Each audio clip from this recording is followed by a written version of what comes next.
Okay, check this out. I'm only going to say it once. I got a summary of a rummery in Montgomery from a Mamma Jamma in Alabama. This was just before I made Bruno and Juno with a rascal named Eddie Hassel from Alaska. He said he heard a vicious remix of a Screaming Phoenix while drinking a Corona in Arizona. Now he and Jonas Salk had a serious talk about Little Rock and committed a raw faux pas in Arkansas. So we bought a used Pinto in Sacramento and tried to warn you about the Terminator in California who was trying to render to the sender a bowl of lard in Denver while eating a Hass avocado and making false bravado in Colorado. His old lady was tossing fish at a dartboard in Hartford to try to get the correct etiquette in Connecticut. Well, this gal drove a red-hot rover through the clover in Dover, overshot the runway near the county fair, and got air in Delaware. She bought a Norge, spent the night at Valley Forge with George on his run in Washington, but when she got free and looked for you and me in D.C., I was smooth doing the bad mammy jammy with Tammy in Miami near a flight corridor out of the airport in Florida.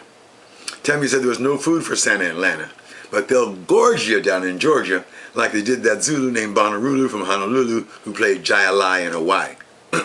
Oh, Shaka Zulu was choicey. He said it was way too noisy in Boise, so he didn't see the show in Idaho.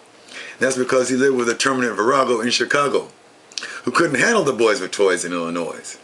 You must understand it was pure bliss, like a kiss in Indianapolis. I know, because I slipped a hot banana to a chick in a gold bandana who was trying to get to Indiana. She was jumping to join, saying she made good coin in uptown Des Moines, as I was told by a Kiowa from Iowa. Now I hollered Eureka in Topeka when me and my dog Francis found Wild Moda in Kansas. Francis and Bert got hurt in Frankfurt, but I got mad lucky with Chucky in Kentucky. So I rode a huge luge down to Baton Rouge with a girl named Diana who claimed she was from the state of Louisiana. We did the wild thing more than once after playing poker with a joker in a hanger and banger on stayover layover for a plane jetting through Maine.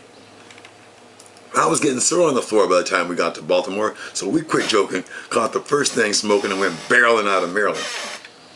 Now, for the noise we made, they rail 'em, nail 'em, and jail 'em in Salem, but we got no regrets from the vets in Massachusetts. When I exposed this flaw to Rapon Saginaw about the son of a fisherman from Michigan, he said, well, dig this, you just can't miss him in Minneapolis. That's why Yoda needed every iota of the force in Minnesota. Anyway, the fisherman's wife took a pill and we had a thrill in Jacksonville, and I got the bill. Delivered by a trippy hippie in Mississippi.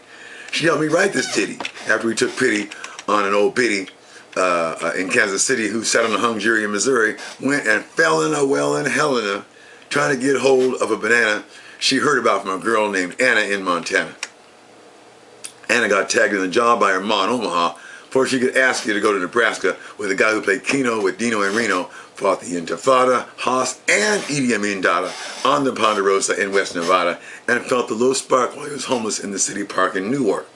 He fanned the flames of desire and lit the fire up in New Hampshire.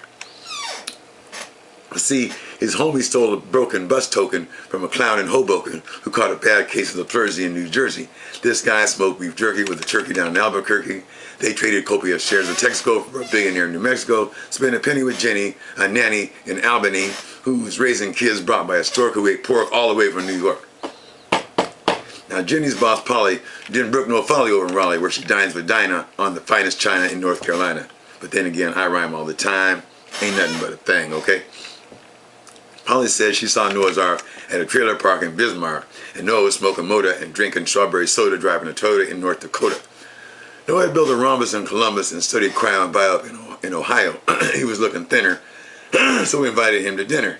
Now, heading south, he got a mouthful, so we went to Tulsa. Noah fell into a coma in Oklahoma.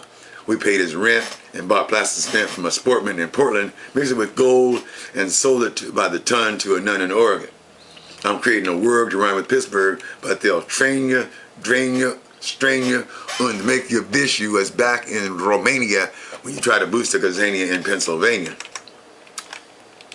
Okay? I did a girl in the audience in Providence. She was smiling in Rhode Island with teeth that she bought in Charlotte from a dentist named Nina who really was from South Carolina.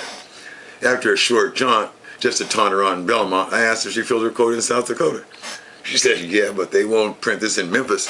They catch you drinking Hennessy and running free in Tennessee.